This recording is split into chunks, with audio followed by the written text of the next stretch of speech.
कि हम सभी अज्ञान इतनी वो आ गया हमारा जीवन। तब हमें क्या करना चाहिए? हमें अब क्या करना चाहिए? उससे बचना चाहिए। लेकिन कैसे बचेंगे? अब तो हम जंगल में हैं। जंगल की मतलब जंगल में पशु जंतु है, तो मेरे भीतर वो पशु जंतु बहुत से है। मेरे कामना, वासना, हिंसा, लोभ, क्रोध सभी तो जंतु है। वो जंतु से अगर हमें बचना है तो मुझे कहां जाना है? वो पेड़ के ऊपर। पेड़ के ऊपर अगर हम बैठ नहीं सके तो मैं जंतु से दूर हट जाएगा। वो कूद के हमको पकड़ने नहीं सकता है। वो पेड़ कहां है? वो पेड़ है हमारे यहां, जहां वो दिखाया गया है, वो 10 के ऊपर, वो 1 के ऊपर जो है, देयर इज नो वाइब्रेशन। क्यों? कि पहले हमने बताया ये शरीर है वो वृक्ष जिसके ऊपर मूल है और नीचे अधोशाखन। तो इससे बचने के लिए हमको वहां जाकर के बैठना चाहिए। इसलिए प्राण कृष्ण यहां बैठे हैं और शिव भगवान है उल्टे तरफ। देखो अभी क्या हाल है। ये गाछ है ट्री, इसके ऊपर वो बैठ गया और यह है शिव। लेकिन असली में क्या है? वहां क्या दिखाया गया? इधर है शिव और इधर है बैठ, मतलब 1 लाख वाइब्रेशन का। तो अभी वो ट्री कौन है? उल्टा, जिसके ऊपर जो मूल है, और वो बेल पत्ता जो है वो नीचे तरफ गिर पड़ा। मतलब बेल पत्ता में क्या होता है? तीनों फलक होता है, और तीनों फलक होता है कि हमारे भीतर जो चलता है ईरा, पिंगला, सुषुम्ना और सत्य, रज, तमो, ये 3 गुण को छोड़ दो। ईरा, पिंगला, सुषुम्ना को छोड़ दो, यहां से फेंक दो। अब यहां से वो प्राण का चंचल शुरू हो गया।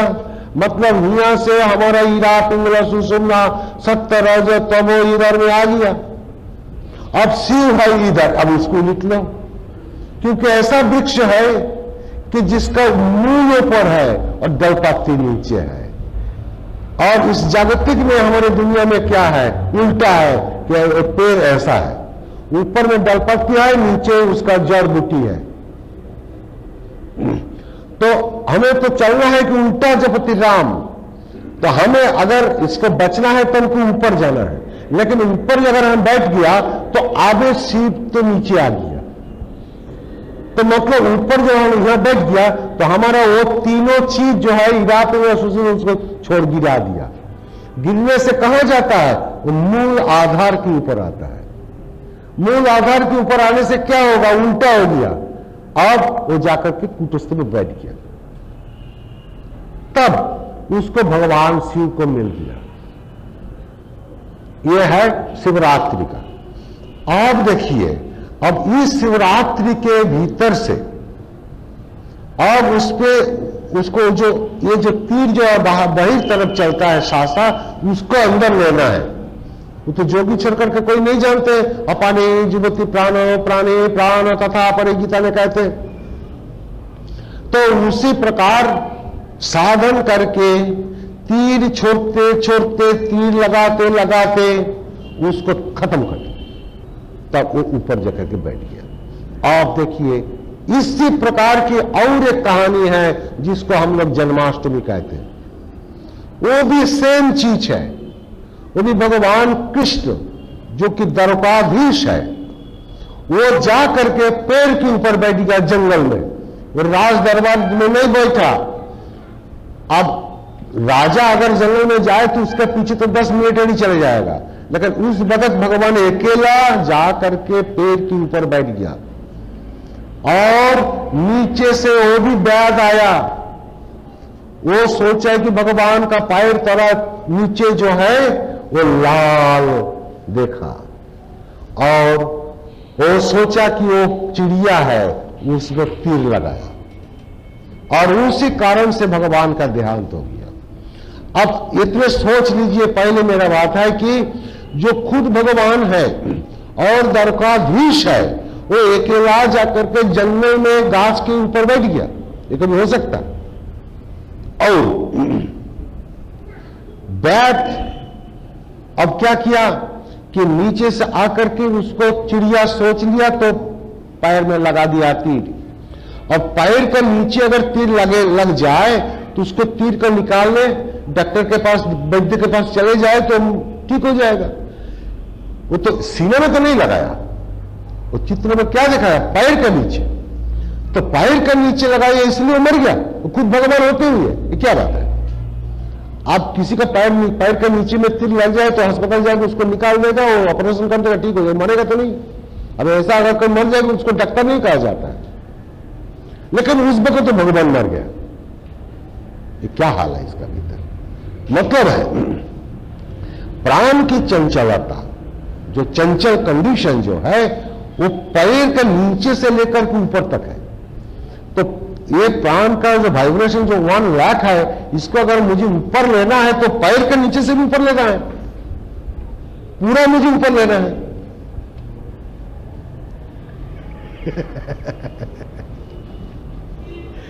तो इसी को शिक्षा देने के लिए वो हमारे सामने रखे।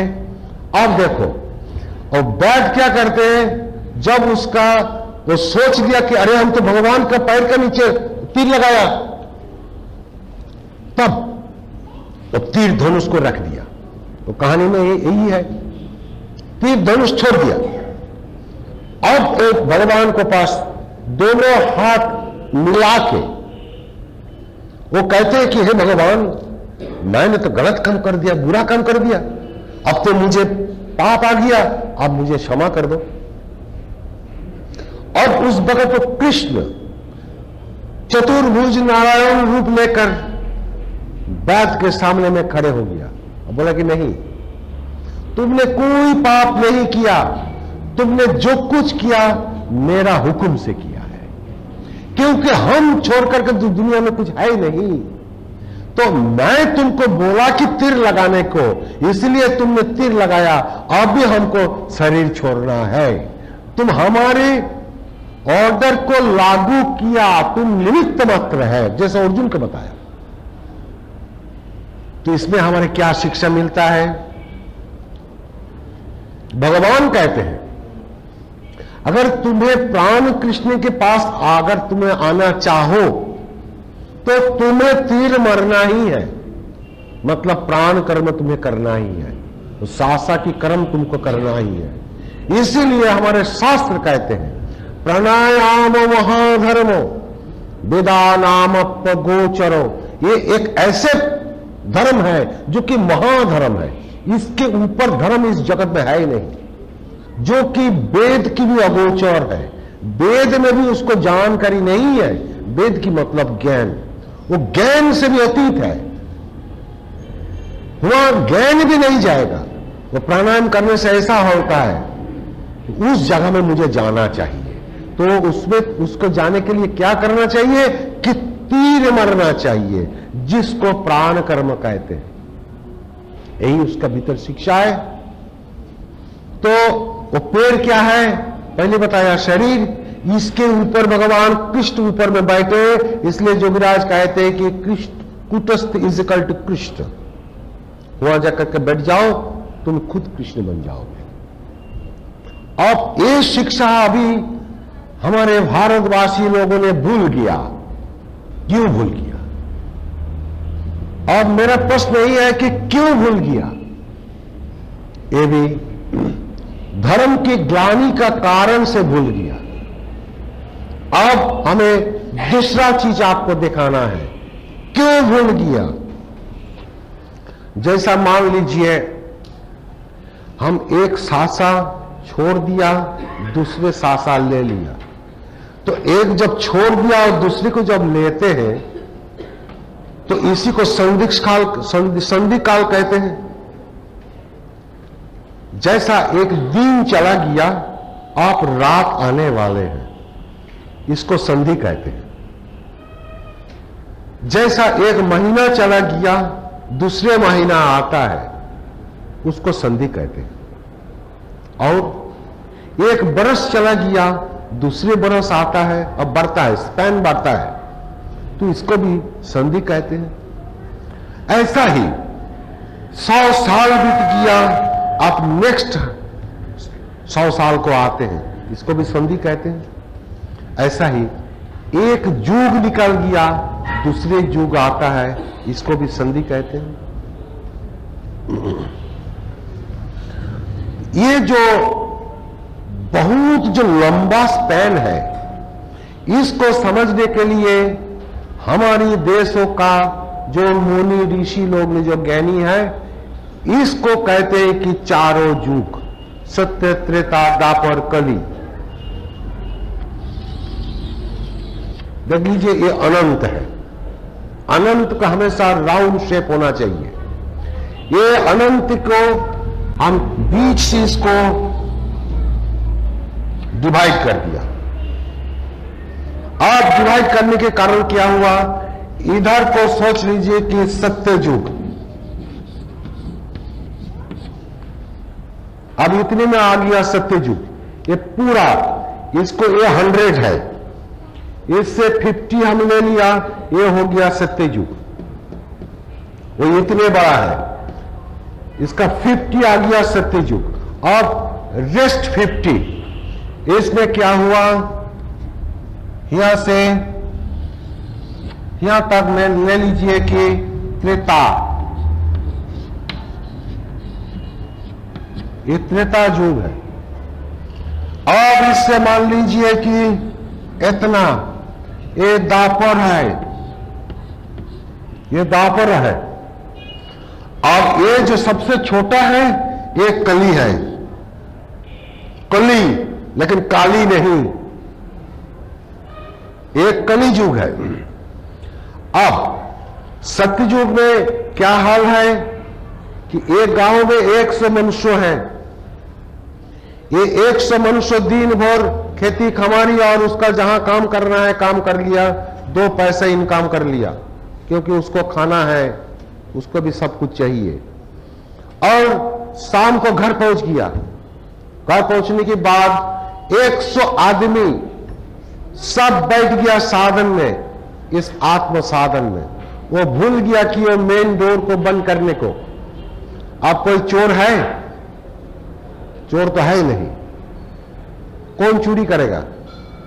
इसीलिए इसी को सत्ययुग कहते हैं। सब सत्य, आत्मा, ब्रह्म इसमें प्रतिष्ठित हो जाता है, यही इसका प्रभाव है। अभी क्या हुआ, आप मान लो कि सत्ययुग खत्म हो गया इस पॉइंट में आने के बाद, यहां अब पृथ्वी का प्राण तरंग इधर चलता है, ये इसको जाना है इधर, और इधर से आना है इधर, ऐसा राउंड होता है इसका। अब इधर से जाते जाते इधर खत्म हो गया सत्ययुग, अब इसको डाउन तरफ जाना है। मतलब वो जो पहले बताया था कि 0 वाइब्रेशन से ज्यादा वाइब्रेशन की तरफ जाना है। जैसा हमारी पर्सनल लाइफ में आता है वैसा ही इस दुनिया में आता है, क्योंकि हम इसको छोड़ के नहीं और वो भी मुझको छोड़ के नहीं, एक ही तो बात है। इसलिए ये ह्यूमन बॉडी को माइक्रोकॉस्म कहते हैं। इसलिए इसके भीतर जो है, इसलिए हमारा भारतवासी कहते हैं कि जो है शरीर ब्रह्मांड में, वो ही है ब्रह्मांड में। इसलिए हमारे भीतर जो है अनंत सृष्टि के भीतर भी वही है कि मैं तो उसको छोड़ करके नहीं। इसलिए आप इधर में जितने आदमी हैं सब साधन करके ये सब इसका ब्रह्म ज्ञान हो गया है। अब इधर में 2-4 आदमी को अभी आप त्रेता युग में पृथ्वी का प्राण का भाई तरंग जाता है। जाने का कारण आते आते यहां से देख लीजिए 1 2 3 4 ये सब करते करते करते करते करते करते जब यहां आया, यहां आने के बाद उसका 25% वाइब्रेशन बढ़ गया। अब क्या हुआ, 100 आदमी जो था, यह भी 100 आदमी है, तो ये 100 आदमी का भीतर 25 आदमी अब साधन नहीं करते हैं। वो जाता है धर्म की विरोध की तरफ, अगेंस्ट द धर्म, और उधर है टूवर्ड्स द धर्म। अब क्या करते कि इधर जब आ गया, अब 25 आदमी साधन नहीं करते हैं, इसलिए उसके लिए तो उपदेश चाहिए। इसी वक्त यहां आकर के वो खुद भगवान राम रूप लेकर के आया क्या, और ये 25 जो साधन नहीं करते थे उसके लिए उपदेश रखा। लेकिन वो खुद भगवान होते हुए भी वो जानते हैं कि अभी प्राण तरंग टुवर्ड्स डाउन जाना है, उसको नहीं रुकना, क्योंकि वही तो उसका रूल्स एंड डिसिप्लिन ऑर्डर है, जो कि क्रिएटर है, जिसको हम लोग भगवान कहते हैं, उसी का ऑर्डर है कि यहां से डाउन तरफ जाना, मतलब ज्यादा से ज्यादा तरंग की तरफ जाना और धर्म के विरोध में जाना। तो यह तो 25 आ गया। अब 75 आदमी करते हैं और 25 आदमी नहीं करते हैं, इसलिए इसको त्रेता, 3 भाग साधन करते हैं और 1 भाग नहीं करते, इसलिए वो त्रेता है। अब प्राण तरंग इधर चलता है, जाते जाते जब यहां आया, अब क्या हुआ, यहां आ गया तो 50 जो है, 50 आदमी अब साधन नहीं करते, बढ़ गया। 100 के भीतर 50 अभी साधन नहीं करते। द्वापर डिविजन 2 हो गया, 50% साधन करते हैं, 50% नहीं करते। इस वक्त इसी टाइम पर खुद उस दुनिया का जो मालिक है वो यहां कृष्ण रूप लेकर के आ गया, वो कृष्ण रूप लेकर के आ गया और इसके लिए उपदेश रखा है। तो एक दोनों हम लोग जानते हैं, हमारा शास्त्र में मिल जाता है। क्या मिलता है कि यहां राम रूप लेकर के आए और यहां कृष्ण रूप लेकर के आए, तो इधर रामायण मिला हमारे हमसे और इधर आकर के हमको महाभारत और गीता मिला। अब हम वर्तमान मनुष्य हुआ है, ये हमारे शास्त्र सामने में कौन सा शास्त्र है?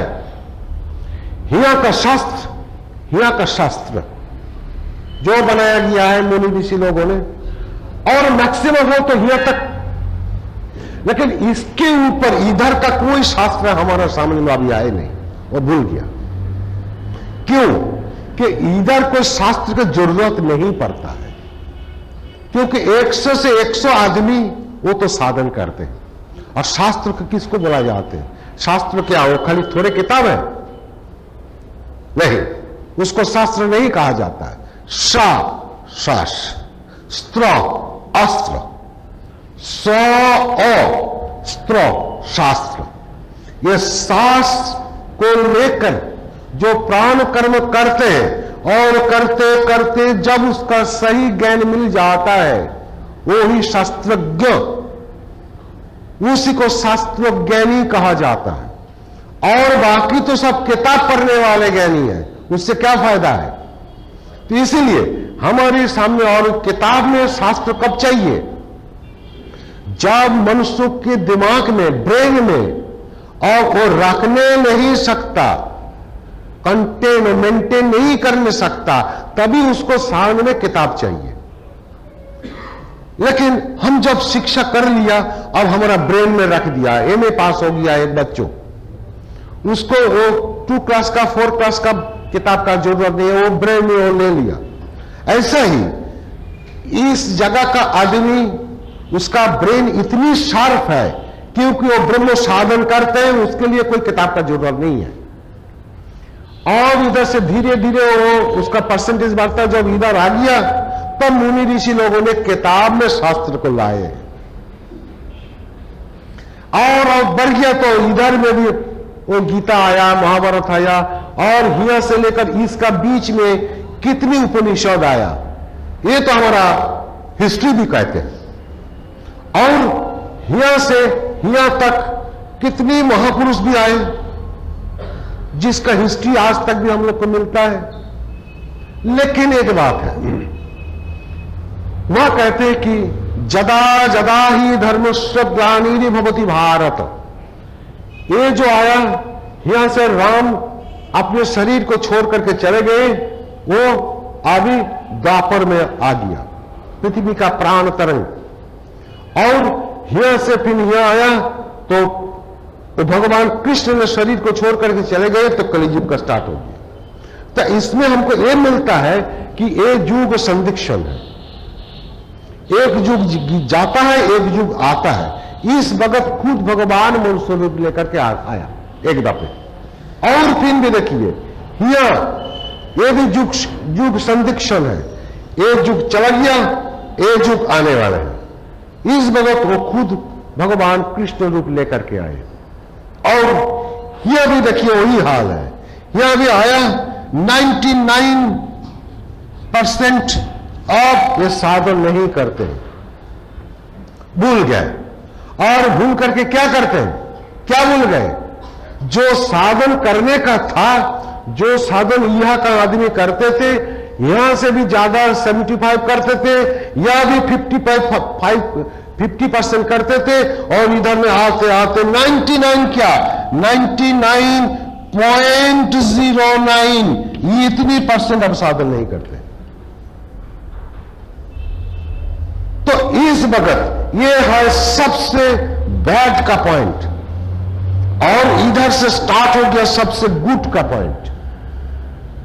अब यहां वही भगवान इस समाचार रूप लेकर के आ गए, आकर के वो कहते हैं, हम ही कृष्ण, हम ही महादेव, हम ही चतुर्भुज नारायण, हम ही आदि पुरुष भगवान, स्वयं भगवान,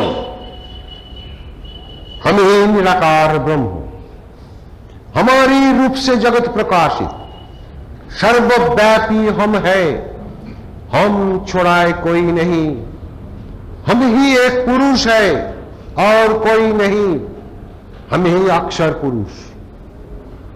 अब क्या मिलता है इसका उनका बात से? जैसा उधार में यह भगवान कृष्ण ने बोला था कि तुम जिस प्रकार से साधन करो, वो लास्ट में हमारी तरफ आता है, क्योंकि हम छोड़ करके कुछ है नहीं, क्योंकि हम तो प्राण कृष्ण हैं। ऐसा ही ये भी आकर के अपना आइडेंटिफिकेशन देते हैं, क्योंकि खुद भगवान उनका अपना परिचय अगर ना दे तो हमारे वहां पे मनुष्यों को कोई भी उनको जानने नहीं पाएगा। जैसा हिया जो भगवान कृष्ण रूप लेकर के आया, तो उनको सब कोई देशवासी, सब कोई आदमी उसको भगवान बोल करके मान नहीं पाया, लेकिन धीरे धीरे 50-100 साल की बाद पूरा देशवासी समझ गया कि एक कृष्ण जो आया था वो खुद भगवान आया था। ऐसा ही ये भी जो भगवान आया समाचरण रूप में करके, वो अभी हमारे देशवासी पूरा नहीं मानते हैं, लेकिन कौन मानते हैं? कुछ भी मनुष्य मानते हैं जो उनका दिया हुआ साधन क्रिया जो करते हैं, वो मानते हैं कि खुद भगवान है। और यहां से आप मान लीजिए कि 100 साल यहां आ गया, अब और थोड़ा दिनों के बाद पूरा देशवासी लोगों ने मान जाएगा कि वो खुद भगवान आया था। उसका टाइम दीजिए, जब तक टाइम नहीं होता तो सूर्य उगता नहीं है, और जब तक टाइम होता है तो सूर्य डूबता नहीं है। सब किसी का एक टाइम होता है, उसका हिसाब कैलकुलेशन है, क्योंकि अंक शास्त्र कभी भूल नहीं बोलेगा और विज्ञान कभी भूल नहीं बोलेगा। इसलिए ये क्रिया जो है ज्ञान विज्ञान सहितम। अब देखिए, तो अभी इसको देखा गया है ज्योतिष विचार में, वो समाचरण का जो क्या बोलता है उसको, हॉरोस्कोप को विचार करके देखा है कि वो खुद भगवान आया था और यही कृष्ण इधर आया था। आप लोग भी अगर कोई इस विद्या को जानते हैं तो आप विचार कर सकते हैं। इनका हॉरोस्कोप मिलता है कृष्ण का, इनका हॉरोस्कोप मिलता है। आप दोनों हॉरोस्कोप को मिला करके देखिए, आपका ज्योतिष विचार जो हम लोग सबको मानते हैं उसमें भी है, और जो कि आध्यात्मिक विचार है उसमें भी मानते हैं कि हाँ ये खुद भगवान आया था। लेकिन धीरे, और उसमें ये विचार करके देखा है कि ये श्यामाचरण का देहांत होने की 2 घंटे के बाद आप सत्ययुग स्टार्ट हो गया। अगर आप वर्तमान मनुष्य माने और ना माने, अगले दिन में उसको मानना ही पड़ेगा, ये गारंटी बात है। लेकिन तभी भी आपके प्रश्न आ सकते हैं कि आज हमारे भारत में इतनी खराब क्यों चलता है। इसका कारण तो जरूर होगा। क्यों? एक नदी है, ये बड़े रिवर है, इसके साथ एक छोटे रिवर आकर के मिल गया। ये बहुत ब्रॉड है, इतने बड़ा है, और ये एकदम छोटे है। लेकिन इसका पानी जब इसमें आया, ये डाउनफॉल होता है, इसके बाद देखिए और नहीं है। मतलब इसके जो गंदा पानी है, इसका पानी बहुत अच्छा है, तो ये गंदा पानी जब इसमें मिलता है तब थोड़े दूर तक वो गंदा रहता है, इसके बाद वो मिल जाता है, क्योंकि इसके प्रभाव ज्यादा है। ऐसा ही हिया से हिया का जो प्रभाव है उससे इसके प्रभाव ज्यादा है।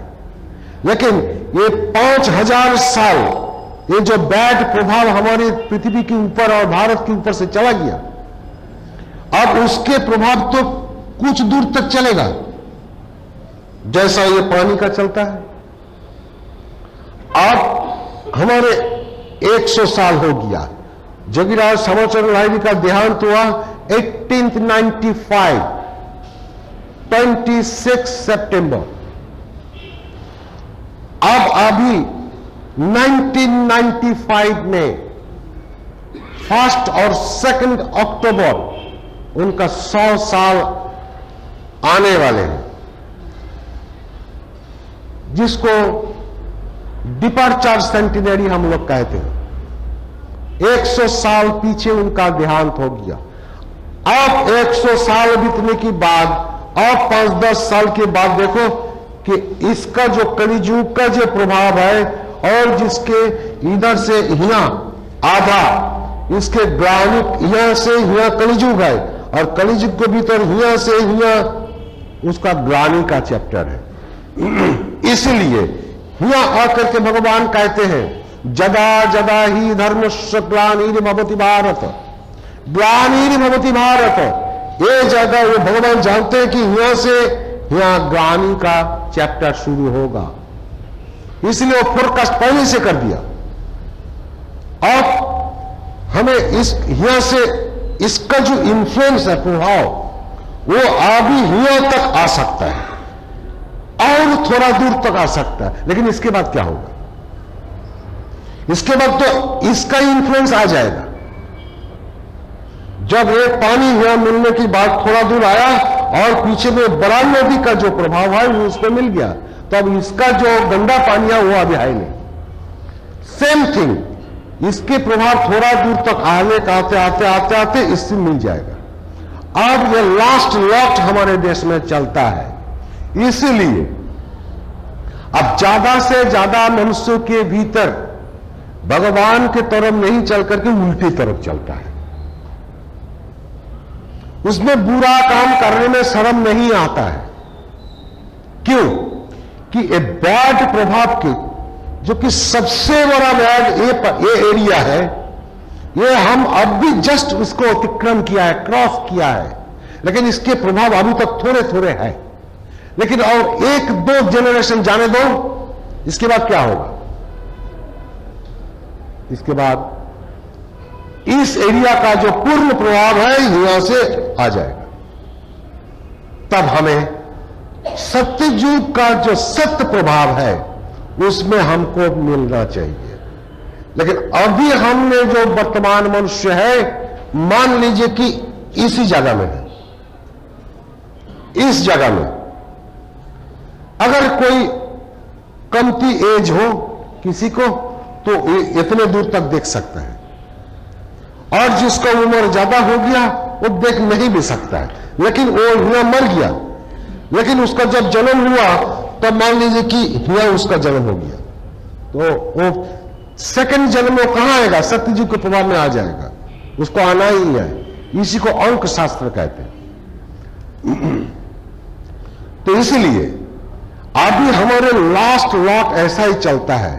अब ऐसा भी देखा जाता है कि हम लोग जब छोटे बच्चे था तो बुद्धू था, स्कूल में गया, टीचर हमको खड़ा कर दिया, कान पकड़ो, हम कान पकड़ करके खड़े हैं। अब के बच्चे को बोलो कान पकड़ के खड़ा हो, वो टीचर को लगा देगा एक झप्पड़, वो इतने ज्ञानी हो गया, लेकिन उसका ज्ञान चला गया है दूसरे तरफ, अब इतने बदल गया है।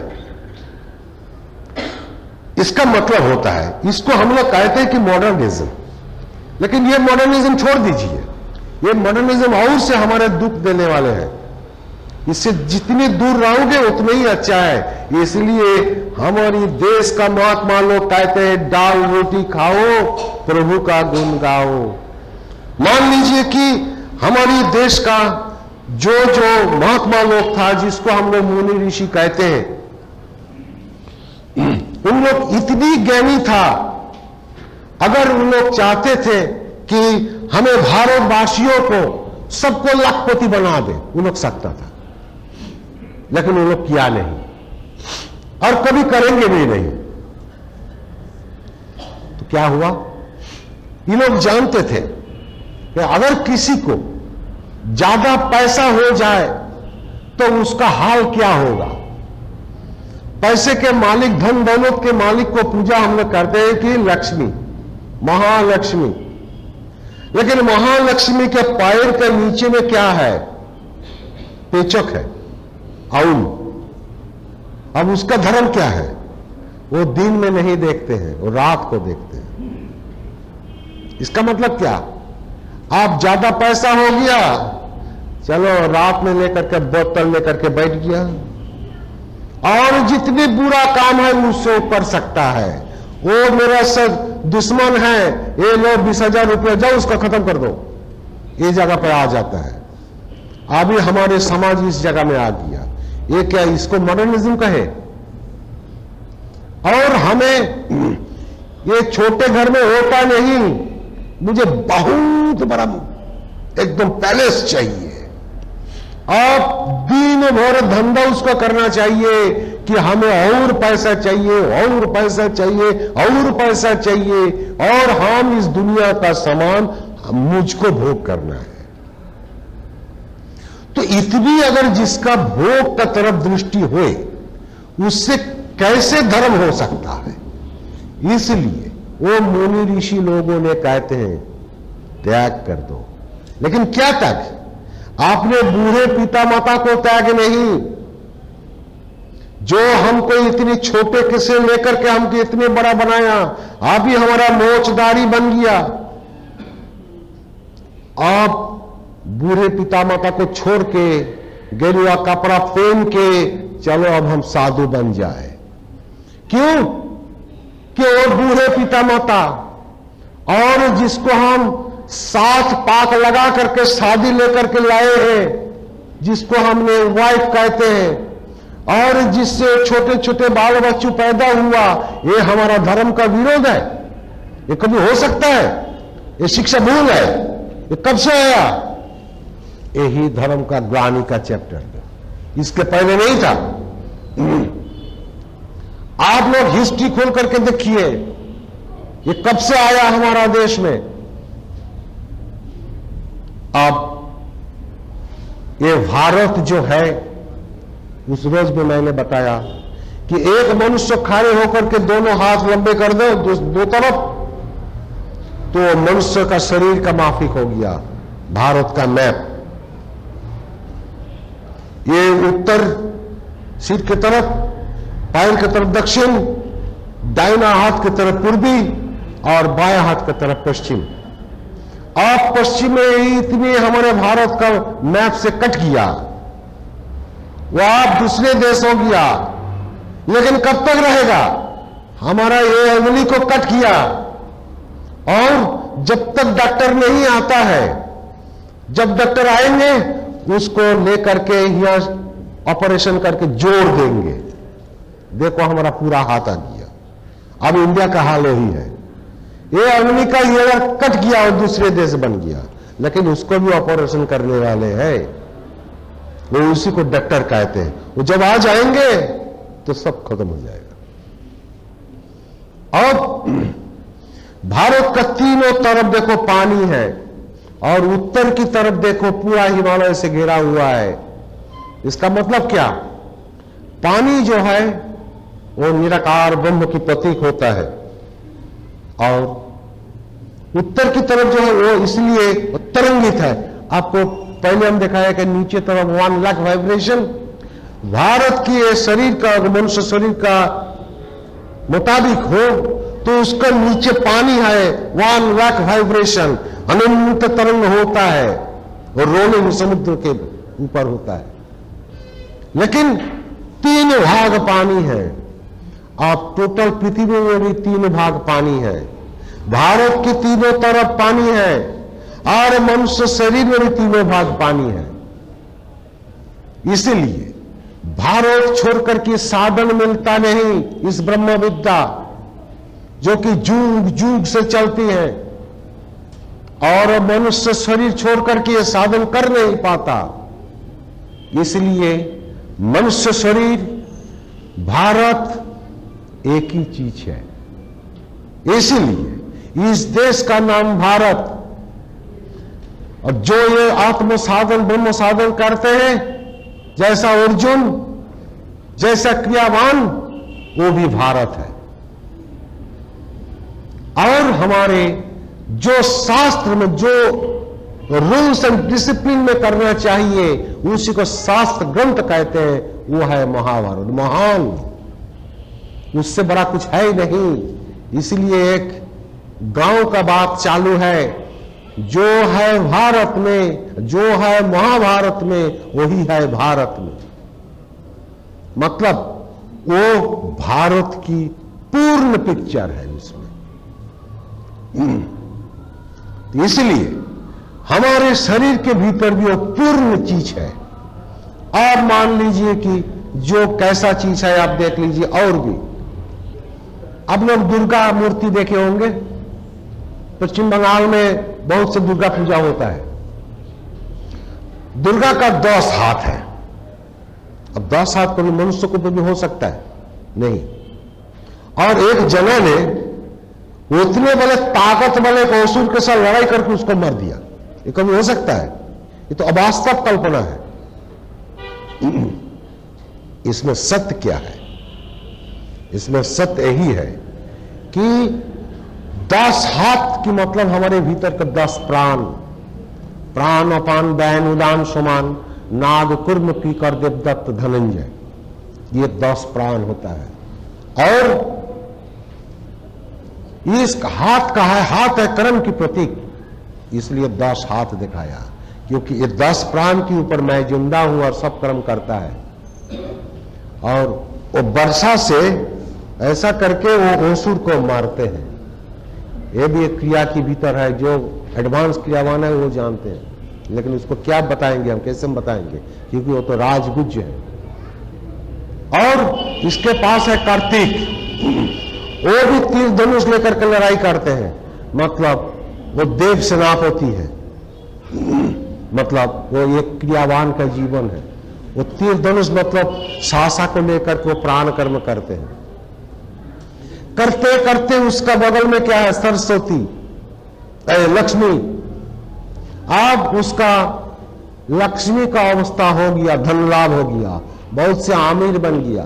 मतलब उसका खाने पीने का कोई अभाव नहीं होगा, वो भगवान मिला देगा। उसका आत्मा राम, प्राण कृष्ण, वो उसका पक्ष में हो गया, और उसको खाने का चिंता नहीं करना। लेकिन अगर अमीर बन जाए तो क्या हाल होगा? उसका पैर के नीचे पेचक है, वो अंधकार में ले जाएगा। इसलिए भगवान कृष्ण का एक दूसरी रूप होता है मक्खन चोरा, और भीतर से मक्खन चोरा लेते हैं। तुम्हारे जो साधन का अच्छी गुण बन गया वो भी खत्म हो जाएगा। और भी साधन करते हैं तो सरस्वती आ गया, ज्ञान लाभ हो गया।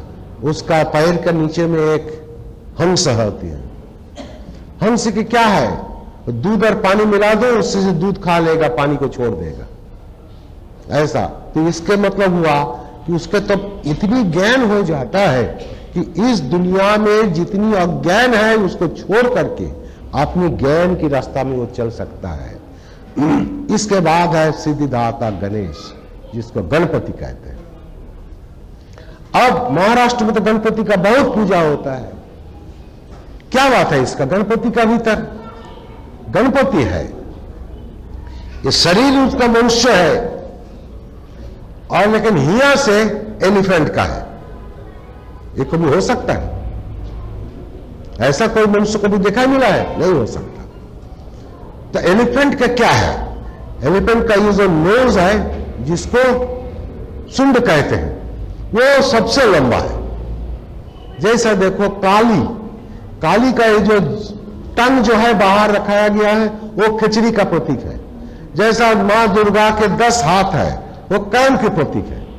तुम्हें यह साधन रूप कर्म करना चाहिए, लेकिन कैसा कर्म करना चाहिए कि वो ऐसा मारो उसको। वो देखो कार्तिक, वो देखो सरस्वती, वो देखो लक्ष्मी, वो देखो गणेश।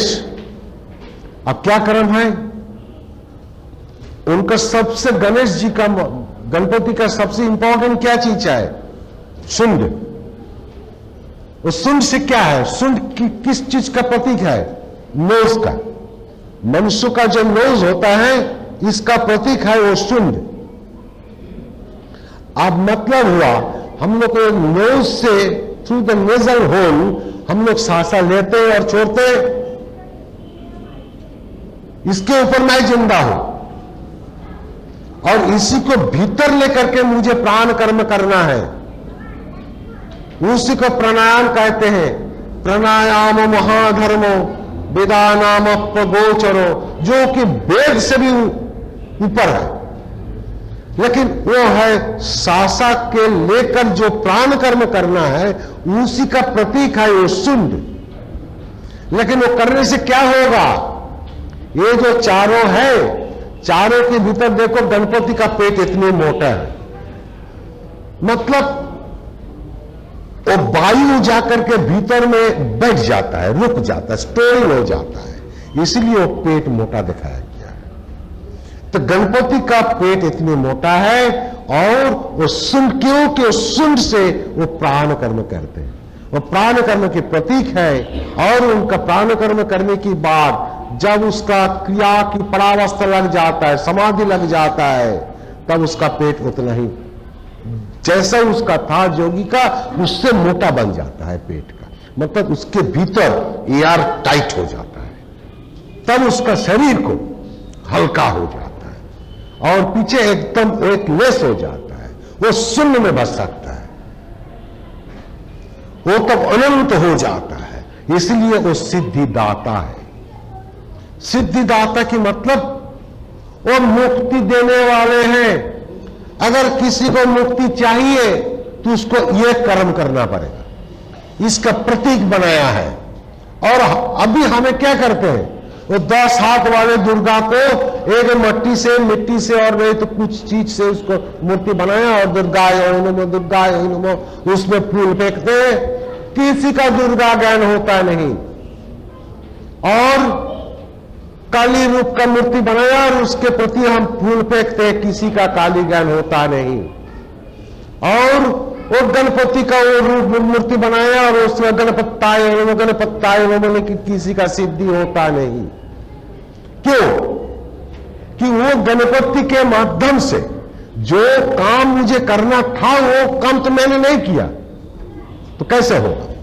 अगर इस दुनिया में कर्म छोड़ करके कुछ भी नहीं मिलता है, आपको कुछ खाना है, भूख लगा, तो आपको पहले चावल और नहीं तो गेहूं आपको लेना है बाजार से। तो बाजार से लेना है तो पहले आपको 10 रुपया का इनकम करना है, तब वो 10 रुपया लेकर के आप बाजार जाएंगे, उसको वहां से आटा और चावल लाएंगे, तब उसको पकाएंगे, तब उसको हाथ से उठा उठा करके आपको खाना खाना पड़ता है। इतने कर्म करने के बाद तब आपको खुदा का निवृत्ति होगा। तो अगर खुदा का निवृत्ति मुझे करना है तो मुझे इतनी काम करना है। हमको पैसा रोजगार करना है, इनकम करना है, तो मुझे तो बाहर में जाकर के कुछ भी तो काम करना है।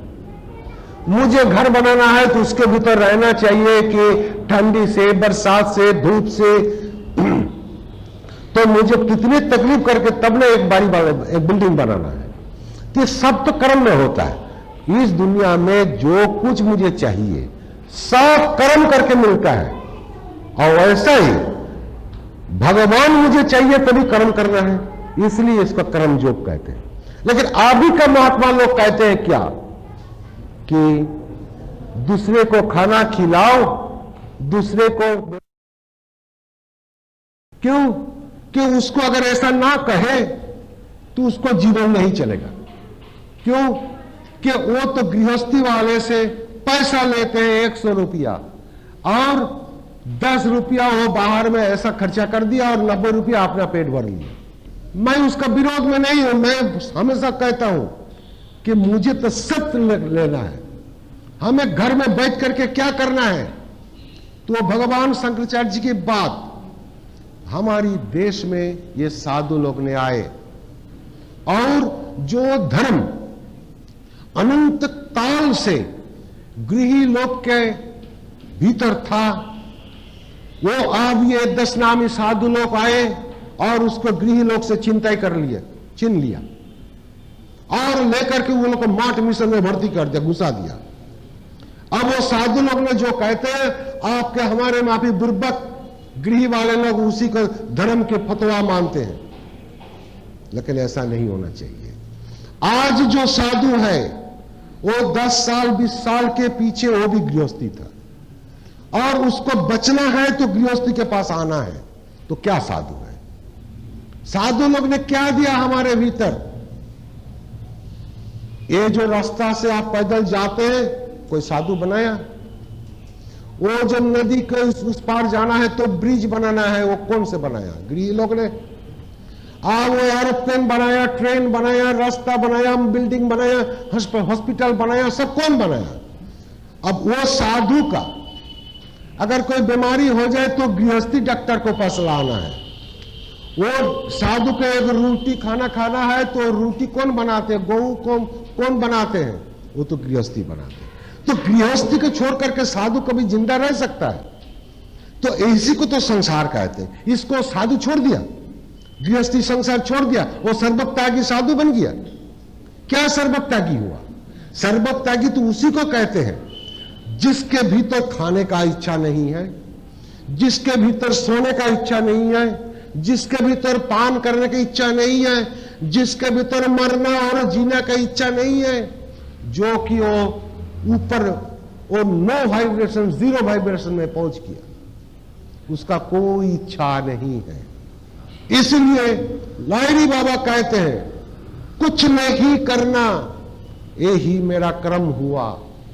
आप सासा कर्म करते करते उस अवस्था में पहुंच जाओ तब तुम रणछोड़ बन जाओगे। तुम्हारे कुछ कर्म नहीं है और उस अवस्था में रहना तुम्हारा काम है, क्योंकि वो सत्य है, वो नो वाइब्रेशन स्टेट है, उसमें रहना मेरा काम है। तो इसलिए यह अभी हमको सोचना चाहिए, अभी हमको यह विचार करना चाहिए कि ग्लानि का चैप्टर में जो जो चीज आया, अब आपको आगे में सत्ययुग को आना है। अगर आप चाहे और ना चाहे भगवान का रूल्स एंड डिसिप्लिन के अनुसार वो तो जरूर आएगा। उसको रोकने वाले कौन है? भगवान के ऊपर हाथ डालने वाले कौन होता है? कोई तो नहीं है। तो आप तो कलियुग खत्म हो गया, आप तो सत्ययुग के मुझे तो इनवाइट करना ही है। तो इसीलिए अब हमको ये विचार करना है कि कलियुग के भीतर में जो जो चीज हुआ क्या उसको अगर हम रखे न छोड़ दे। तुम्हारी हमारी घर से लड़का साधु होकर के बाहर चले गए, हम कहते कि ये बहुत बड़ा महात्मा साधु है, ठीक है, मैं प्रणाम करता हूं उनको। लेकिन आपके लड़का अगर घर संसार छोड़कर कोई ऐसा साधु बन जाए, आप चाहेंगे? उसको तो हम प्रणाम करते हैं, ठीक बात है, वो भी तो किसी का तो संतान था, लड़का था। लेकिन आपका लड़का अगर वो चाहे कि हम साधु होकर के ऐसा महात्मा हो जाए, आपका दिल चाहते हैं? कभी चाहेंगे? नहीं हो सकता। आप चाहेंगे कि मेरे संतान मेरे घर में रह जाए। अब तो हम तो बुरा हो गया। जैसा वो बचपन में छोटे जो मेरा लड़का था उसको हमने देखभाल किया, अब हम बूढ़ा हो गया, अभी तो बच्चे के माफी हो गया, अभी हमारे यंग लड़का हमको देखे। यही तो हमारा संसार है। ये इसको देखता है, वो उसको देखता है। यही तो हमारा संसार है, इसी को प्यार कहते हैं। इसलिए हमारे वेस्टर्न कंट्री का एक भक्त हमारे पास आकर के पूछता है, बहुत से भक्त आते हैं हमारे पास और वो लोग पूछते हैं कि आप लोग भारतवासी हैं, एक लड़का और लड़की से शादी हुआ, अब दोनों में आपने जीवन बिता दिया, कैसा हो सकता है? हमारे देश में तो होता नहीं। हमने हाँ ठीक बात, आप तो सही बात पूछे हैं।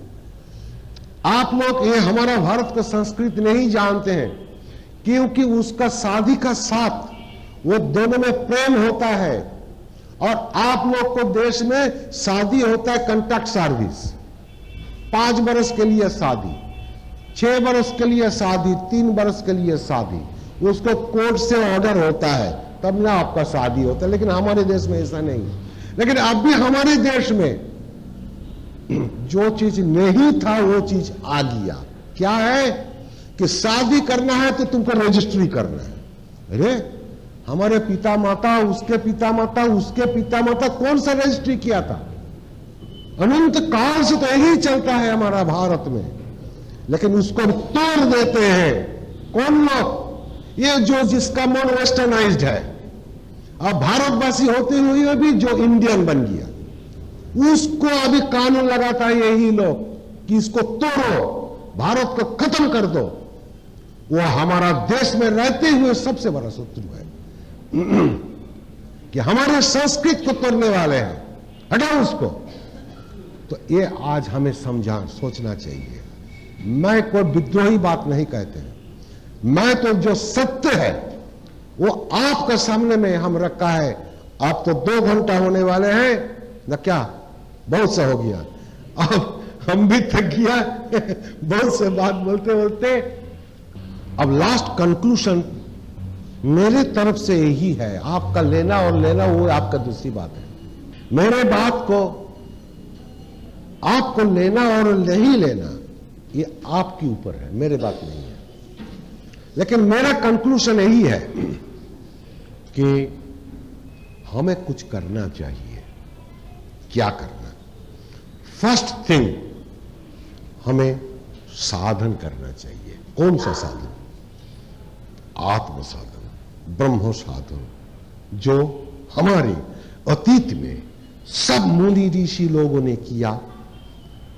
खुद भगवान जब जब मनुष्य रूप लेकर के आए वो लोग भी किए, और उसी प्रकार के साधन करने के लिए मनुष्य को उपदेश दे दिए।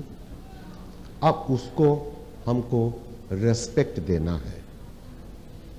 और इस कलियुग का लास्ट प्रांत में, ग्लानि का चैप्टर में जो जो चीज आया, इसको हटा दो। हटाने से क्या होगा? हमारे मंगल होगा, हमारे नातू पूतू का मंगल होगा, और हमारा फ्यूचर मैनकाइंड का मंगल होगा। इस जगह से हम भारतवासी होते हुए भी हम हट गए।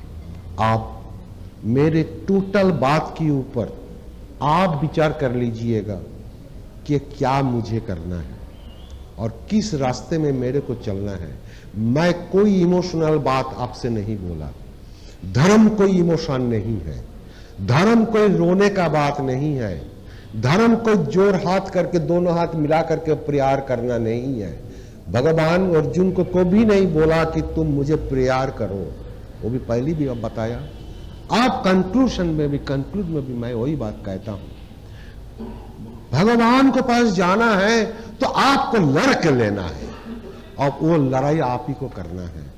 यही लड़ाई हमारा धर्म शास्त्र में हर जगह में दिखाया, चंडी में लड़ाई दिखाया, रामायण में लड़ाई दिखाया, महाभारत में लड़ाई दिखाया। ये लड़ाई अनंत काल से, जन्म जन्म से सबके भीतर चलता है। अगर आप ये लड़ाई करेंगे आपका मंगल होगा, नहीं करेंगे जन्म और मृत्यु का रेंज में आपको रहना ही है। कोई नहीं आपको रोकने वाले हैं, क्योंकि भगवान आपको स्वाधीनता, इंडिपेंडेंट दे दिया है। क्या करना और नहीं करना आपके ऊपर है। और एक बात है कि भाग होता है, जिसको हम लोग गुड लक कहते हैं। वो है कि हमारी पास्ट कर्म जो है उसके ऊपर, जिसको हम लोग कर्म संस्कार कहते हैं, लेकिन वो भी ठीक है, लेकिन उसके ऊपर निर्भर करके वो भी मेरा पास्ट कर्म की रिजल्ट मेरे प्रति जो जमा हुआ है वो हमारे सामने में कभी कभी उसका रिजल्ट प्रतिफलन होती है। तब मैं कभी कभी हंसते हैं, कभी कभी रोते हैं, कभी कभी सुख है, कभी कभी दुख है। लेकिन उसी तरह भाग के ऊपर, लाख के ऊपर हम निर्भर करके रहे तो मुझे नहीं होगा। जैसा एक कल्टीवेटर वो जमीन में कोई खेती खमारी में कुछ गेहूं लगाया और वो प्रार्थना करते हैं कि भगवान अभी बरसात दे दो, नहीं तो मेरा गेहूं जल जाएगा। और प्रार्थना करते करते उसका गेहूं जल गया, हुआ नहीं। लेकिन वो बुद्धिमान कल्टीवेटर है जो कि उधर से पानी का बंदोबस्त करके उसमें सेच लगाया और उसमें गेहूं वो लगा लिया। उसका 20 मन होने का जगह में कम से कम 15 मन तो हुआ, वो तो मर नहीं गए। इसी को पुरस्कार कहते हैं। गीता के भीतर इस पुरस्कार को बहुत इंपॉर्टेंट दिया गया है।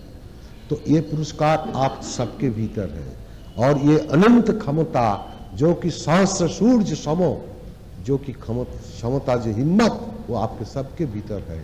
इसलिए मेरा प्रश्न है कि आपको विचार करना चाहिए कि मुझे अभी क्या करना है, और इससे ज्यादा बोलने का जरूरत नहीं है, क्योंकि आप सबके भीतर भगवान, खुद भगवान रहते हैं और रहने का प्राण रूप से, और रह करके वो आपके भीतर बुद्धि देते हैं, विचार करने का शक्ति देते हैं। इसलिए आप खुद विचार कीजिए, और मेरे बात को अब माने ना माने वो आपके ऊपर है। और मैं तो अभी खुद भगवान जोगीराज कृष्ण श्यामाचरण के चरणों में अभी मैं प्रार्थना करता हूँ कि आप सबको मंगल होए, आप सब सुखी रहे, आप सब अच्छी तरीके से रहे, भगवान के चरण में पकड़ करके रहे। जय भगवान। था प्रोग्राम के भीतर कि हमारी बात बोलने के बाद जितनी हमने बात बताया, जो कुछ बताया, ये सुनने के बाद अगर आपसे कोई प्रश्न जागे तो आप कर सकते हैं। ये मैं भूल गया, जो जो बात इतने टाइम ने हम बताया और आपको सुनने की बात, अगर कुछ आपके भीतर से प्रश्न आए तो आप रख सकते हैं। मैं कोशिश करूंगा उसका जवाब देने की। सर्वांना विनंती, एक 5 मिनिटाकरता कृपया बसून घ्या। सर्वांना विनंती आहे की 5 मिनिटाकरता बसून घ्या। एक 5 ते 7 मिनिट आपण प्रश्नांकरता ठेवूया। त्याच्या आधी प्रश्नानंतर पुन्हा लोकांना त्रास न यासाठी एक माझं परम कर्तव्य आहे, त्या दृष्टीने मी एक थोडे शब्द एक मिनिटाचे सांगून मोकळं होतो। हम 3 तारीख को इधर से बम्बई में चले जाएंगे, 4 तारीख हम बम्बई रहेंगे, 5 तारीख सुबह को हम कलकत्ता चले जाएंगे। इसलिए आज क्या 1 न 2 है, 1 तारीख, 2 तारीख कल हम है इधर में पुणे में, और 3 तारीख को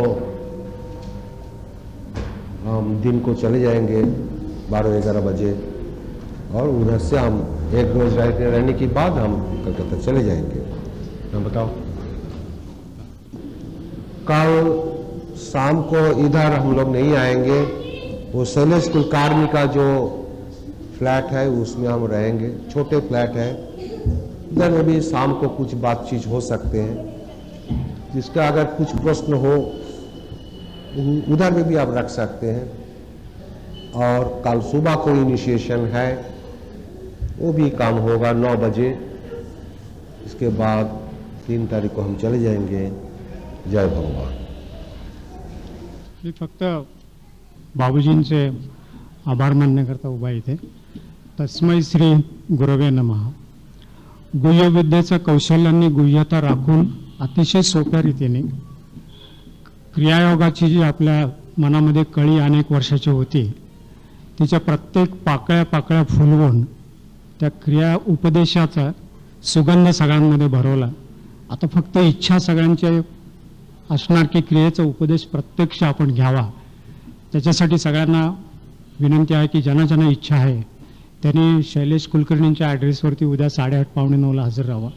त्यानंतर ज्या काही शंका वगैरे आहेत आपल्या मनामध्ये, त्याच्याकरता संध्याकाळी 5:30 पासून शैलेश कुलकर्णींच्याच ॲड्रेसवरती आपण हजर राहिलात तर सगळ्या शंकांचं निरसन केलं जाईल। बाबूजींचा अविरत कंटिन्युअस काही ना काही भाषण उपदेश वगैरे चालू आहेत, त्यामुळे नॅचरली थकवा येणं हे साहजिक आहे। तर त्या दृष्टीने उद्याकरता हा कार्यक्रम ठेवू। वेदशास्त्रोत्तेजक संस्था ज्यांनी हा हॉल आम्हाला रिकामा करून दिला आणि चांगल्या तऱ्हेची व्यवस्था केली, ह्याच्याकरता सर्वांतर्फे मी त्या संस्थेचे आभार मानतो। आणि मुख्य म्हणजे आपण सर्वजण प्रेमाने इथे आलात, 3 तास अविरत बसून सर्व मंत्रमुग्ध होऊन ऐकलात आणि अतिशय इच्छा प्रदर्शित केली। बऱ्याच जणांनी अनुग्रह घेतले, उपदेश घेतला, तसेच उद्या पण घ्याल आपण सगळे। तो पुन्हा एकदा मनपूर्वक सगळ्यांचं मी अभिनंदन करतो आणि धन्यता मानतो। जय गुरुदेव।